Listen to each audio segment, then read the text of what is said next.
आटपाट नगर होतं. तिथं एक राजा होता. त्याला 2 बायका होत्या. एक आवडती होती, दुसरी नावडती होती. आवडतीचं नाव पाटमाधवराणी आणि नावडतीचं नाव चिमादेवराणी असं होतं. त्या राजाला एक शत्रू होता. त्याचं नाव नंदनबनेश्वर असं होतं. तो क्षणी उडे, क्षणी बुडे. क्षणात आताळी जाई तर क्षणात पाताळी जाई असा राजाच्या पाठीस लागला होता. त्यामुळे राजा फार वाळत चालला. एके दिवशी राजानं सर्व लोक बोलावले. नंदनबनेश्वराला मारा म्हणून आज्ञा केली. सर्व लोकांनी राजाला बरं म्हटलं. त्याला जिकडे तिकडे शोधू लागले. त्याच नगरात एक म्हातारी व तिचा लेक होता. तो आपल्या आईला म्हणू लागला, आई, आई मला भाकरी दे, मी राजाच्या शत्रूला मारायला जातो. म्हातारी म्हणाली, बाबा तू गरिबाचा पोर, 4 पावलं जा आणि झाडाच्या आड वाळली भाकर खा, म्हणजे लोक तुला हसणार नाहीत. पोरानं बरं म्हणून पुढे गेला. म्हातारीनं भाकर दिलेली खाल्ली व पुढं निघाला. इतक्यात संध्याकाळ झाली. सर्व लोक घरी आले. त्यांना नंदनबनेश्वर काही सापडला नाही. तशी राजाला फार काळजी लागली.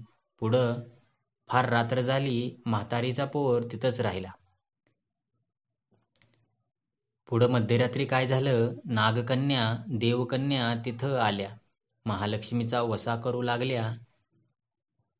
पोरानं विचारलं, बाई, बाई ह्यानं काय होतं? त्यांनी सांगितलं, पडलं जडलं सापडतं, मनी चिंतलं कार्य होतं. इतकं बोलल्यावर तोही त्यांच्याबरोबर वसावसू लागला.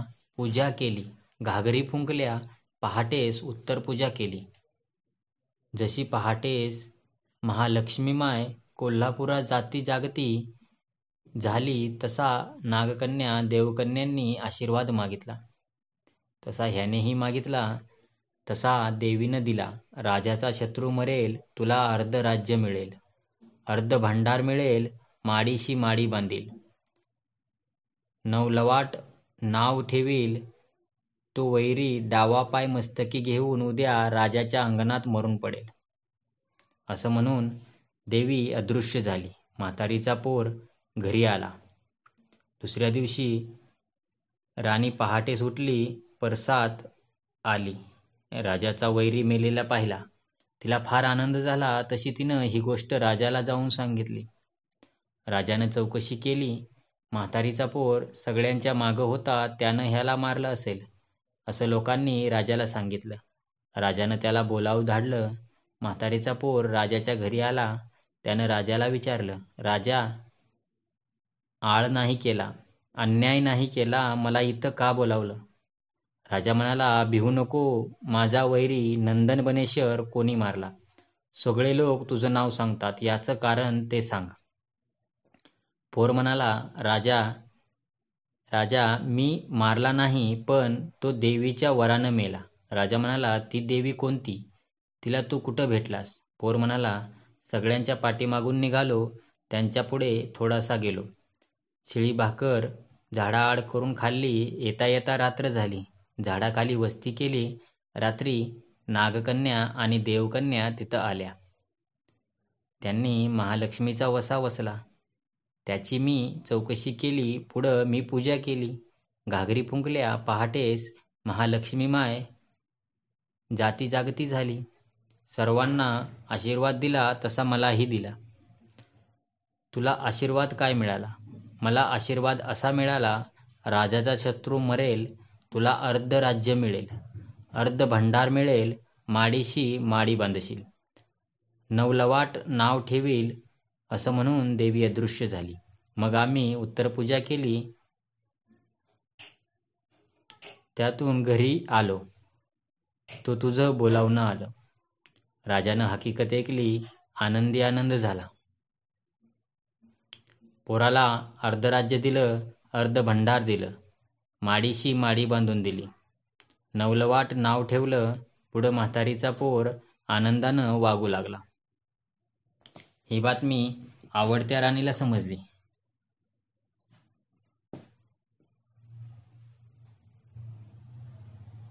तिनं नवलवाटाला बोलावून धाडलं. महालक्ष्मीचा वसा कसा म्हणून विचारलं. नवलवाटानं तातू दाखविला. तिला सांगितलं, अश्विन मास येईल, पहिली अष्टमी येईल. त्या दिवशी 16 सुतांचा तातू तेल हळद लावून करावा. 16 दुर्वा, 16 तांदूळ घेऊन तुळशीची पंचामृती पूजा करावी. ज्याला हा वसा घेणं असेल त्यानं तातूची पूजा करावी. तातू हातात बांधावा. दुसरी कहाणी चतुर्थी व तिसरी चतुर्थीला करावी. याप्रमाणे दर अश्विन मासी करावं, असा तिनं वसा समजून घेतला. आपले हे व्रत पाळू लागली. पुढे एके दिवशी काय झालं, राजा राणीच्या महाली आला. सारीपाट खेळू लागला. राजानं राणीचा तातू पाहिला. हे काय म्हणून विचारलं. राणीनं तातूची हकीकत सांगितली. राजा म्हणाला, माझे घरी हारे बहू, दोरे बहू, काकणं बहू, बळाचे कळाचे बहू. व्रताचं सूत तोडून टाक, मला ह्याची गरज नाही. पुढं रात्र झाली. राजा राणी निजली. सकाळी दासी बटकी महाल झाडू लागल्या. केरात त्यांना तातू सापडला. दासींनी तो तातू नवलवाटाला दिला. त्याला राणीचा फार राग आला. इतक्यात काय चमत्कार झाला. त्याला नावडती राणी भेटली. तिनं तो तातू मागितला. हा म्हणाला, उतशील मातशील, घेतला वसा टाकून देशील. तिनं सांगितलं, उतणार नाही, मातणार नाही, घेतला वसा टाकणार नाही. तसा तातू तिच्या हवाली केला. वसा सांगितला. पुढं अश्विन मास आला. पहिली अष्टमी आली. त्या दिवशी काय चमत्कार झाला. देवी महालक्ष्मीनं म्हातारीचं सोंग घेतलं. पाट माधवराणीचे महाली गेली. महालक्ष्मीची तिला आठवण आहे की नाही हे पाहू लागली. तो घरात कोठे काहीच तयारी दिसेना. तेव्हा ती पाटमाधवराणीला म्हणू लागली, अगं अगं पाटमाधवराणी, पुत्राची माय, आज तुझ्या घरी काय आहे? राणीने उत्तर दिलं, आज माझ्या घरी काही नाही. तेव्हा ती राणीला पुन्हा म्हणाली, अगं अगं ये पाटमाधवराणी, पुत्राची माय, म्हातारीला पाणीला देशीला तर तुझ्या राज्याला पुरे होईल. राणीनं उत्तर दिलं, म्हातारीला तांब्याभर पाणी दिलं तर माझ्या राज्याला पुरणार नाही. तेव्हा म्हातारीनं पुन्हा पाटमाधवराणीला हाक मारली, अगं पाटमाधवराणी, पुत्राची माय, म्हातारीला दही भाताची शिदोरी देशील तर तुझ्या राज्याला पुरे होईल. राणी म्हणाली, म्हातारीला दही भाताची शिदोरी दिली तर माझ्या राज्याला पुरणार नाही. म्हातारीला राग आला. तिने शाप दिला. तो काय दिला, सवतीच्या नाहनी डाराडुरी करीत असशील.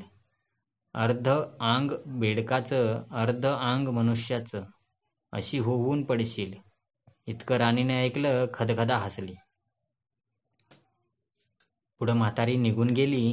ती चिमादेव राणीच्या महाली आली. इकडे तिकडे पाहू लागली. तो तिला जिकडे तिकडे गडबड दिसली. एकीकडे पूजेचं साहित्य दिसलं. दुसरीकडे महालक्ष्मीचा मुखवटा मांडलेला पाहिला. तिनं चिमादेवराणीला विचारलं, अगं अगं चिमादेवराणी, पुत्राची माय, आज तुझ्या घरी काय आहे? तिनं उत्तर दिलं, आज माझ्या घरी महालक्ष्मी आहे. तेव्हा म्हातारी म्हणाली, कशानं ओळखावी, कशानं जाणावी? तो ती सकाळी कुंवारीन झाली, दुपारी सवाशीन झाली, संध्याकाळी पोक्त बायको झाली. अशा तिन्ही कळा तिला पालटून दाखविल्या. नंतर राणीनं तिला घरात बोलवलं. नाहू माखू घातलं. पितांबर नेसायला दिलं. चौरंग बसावयास दिला. राणीनं व नवलवाटानं तिची पूजा केली. संध्याकाळ झाली. देवीसमोर दोघजण घागरी फुंकू लागली. तसा घागरीचा आवाज राजाचे कानी गेला. धुपाचा वास महाली आला. तशी राजानं चौकशी केली. शिपायांना हाक मारली, नावडतीच्या घरी आवाज कशाचा येतो, तर तुम्ही पाहून या. शिपाई नावडतीच्या घरी आले. महालक्ष्मीचं दर्शन घेतलं. तसेच ते परतले. राजाच्या महाली आले, पाहिलेली हकीकत सांगितली. तसा राजा म्हणाला, मला तिथं घेऊन चला. शिपाई राजाला घेऊन राणीकडे आले. राणीनं पंचारती ओवाळली, राजाचा हात धरला, मंदिरात घेऊन गेली. सारीपाटा खेळू लागले. खेळता खेळता पहाट झाली. पहाटेस लक्ष्मीमाय कोल्हापुरात जाती जागती झाली. तशी राणी म्हणाली, माय मला आशीर्वाद दे. महालक्ष्मी म्हणाली, तुला आशीर्वाद काय देऊ? राजा तुला सकाळी घेऊन जाईल आणि तुझी सवत तुझ्या नाहनी डाराडोरी करील. अर्धे अंग बेडकाचं, अर्धे अंग मनुष्याचं अशी होऊन पडेल. तशी चिमादेवराणीनं तिची प्रार्थना केली की तिला इतका कडक शाप देऊ नये. तसं देवीनं सांगितलं की राजा तिला 12 वर्ष वनात तरी धाडील. असं म्हणून देवी अदृश्य झाली. उजाडल्यावर राजानं तिला रथात घातलं, वाड्यासमोर घेऊन आला. पटमाधवराणीला निरोप धाडला की राजा राणीला घेऊन येतो आहे. तिला तू सामोरी ये. तशी ती फाटकं तुटकं नेसली, घाणेरडी चोळी अंगात घातली, केस मोकळे सोडले, कपाळी मळवट भरला. जळतं खापर डोकीवर घेतलं आणि ओरडत किंचाळत पुढं आली. तो राजानं विचारलं, ओरडत किंचाळत कोण येत आहे? भूत आहे की खेत आहे? शिपायांनी सांगितलं, भूत नाही, खेत नाही, तुझीच राणी तुला सामोरी येत आहे. राजा म्हणाला, तिला रानात नेऊन मारून टाका. असा शिपायांना हुकूम केला आणि आपण उठून महाली आला. राजा राणी सुखानं नांदू लागली. इकडे शिपायांनी पाटमाधवराणीला रानात नेलं. तिला राजाचा हुकूम सांगितला. राणी मुळूमुळू रडू लागली. तसं शिपायांनी सांगितलं, बाई बाई रडू नको, आम्ही तुझ्या हातचं खाल्लेलं प्याल्लेलं आहे. आमच्यानं काही तुला मारवत नाही, म्हणून आम्ही तुला सोडून देतो. पुन्हा तू या राज्यात काही येऊ नको. असं म्हणाले. राणीला तिथं सोडून दिलं. आपण निघून नगरात आले. नंतर ती तशीच फिरता फिरता एका नगरात गेली. पहिल्यानं कुंभाराचे आळीत गेली. तिथं नव्या राणीला नवा कळस घडवीत होते, परंतु एकही कळस उतरेना. तेव्हा त्यांनी चौकशी केली. नवं माणूस कोण आला आहे? तोही सापडली. त्यांनी तिला हाकून पेटून लावलं. पुढं ती कांसाराच्या आळीत गेली. तो तिथं नव्या राणीला नवा चुडा करीत होते, पण एकही चुडा उतरेना. तेव्हा चौकशी केली, नवं माणूस कोण आला आहे? तेव्हा ती सापडली. लोकांनी तिला हाकलून दिलं. तिथून निघाली तो सोनाराच्या आळीत आली. तिथं नव्या राणीला नवा दागिना घडवीत होते. तो एकही दागिना उतरेना. तेव्हा त्यांनी चौकशी केली, नवं माणूस कोण आला आहे? तेव्हा ही सापडली. त्यांनी तिला हाकलून दिलं. तिथून निघाली साड्यांच्या आळीत गेली. तो तिथं नव्या राणीसाठी नवा साडा विणत होते, पण एकही साडा उतरेना. मग त्यांनी चौकशी केली, नवं माणूस कोण आला आहे? इकडे तिकडे पाहू लागले. तो ही सापडली. मग तिला तेथून हाकून पेटून लावलं. पुढं ती रानात निघून गेली. जाता जाता ऋषींची गुंफा दृष्टीस पडली. तिथं गेली. तो ऋषी ध्यानस्थ बसले होते.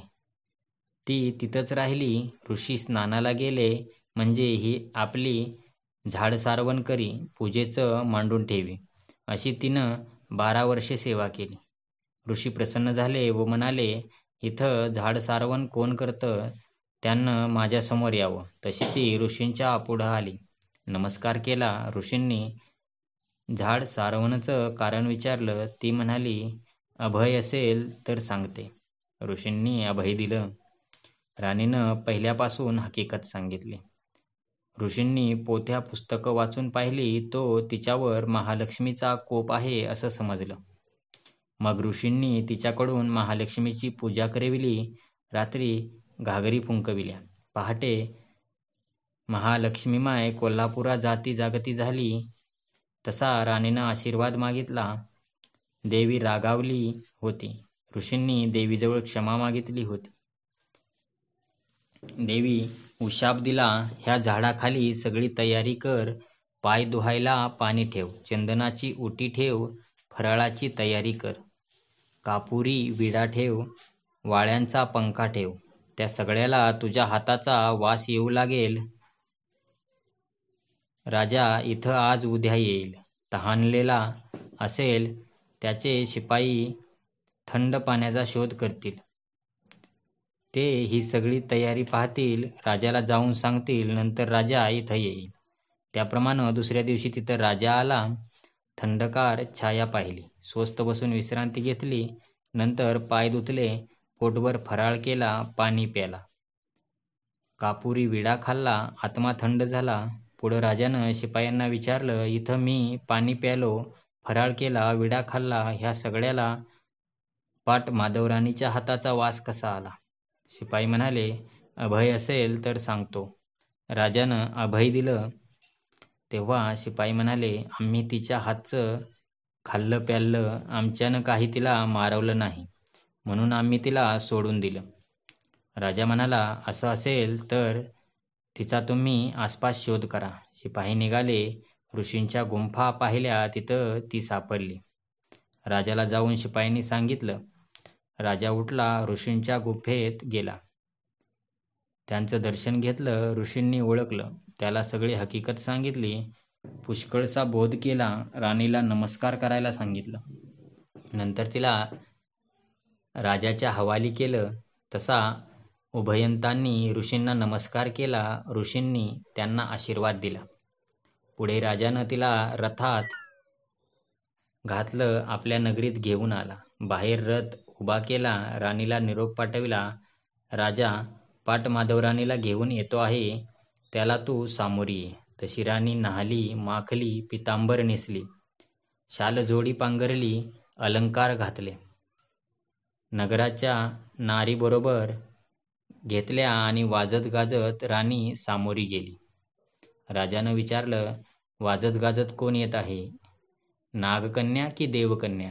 तसं शिपायांनी सांगितलं, नागकन्या नाही, देवकन्या नाही, तुझीच राणी तुला सामोरी येत आहे.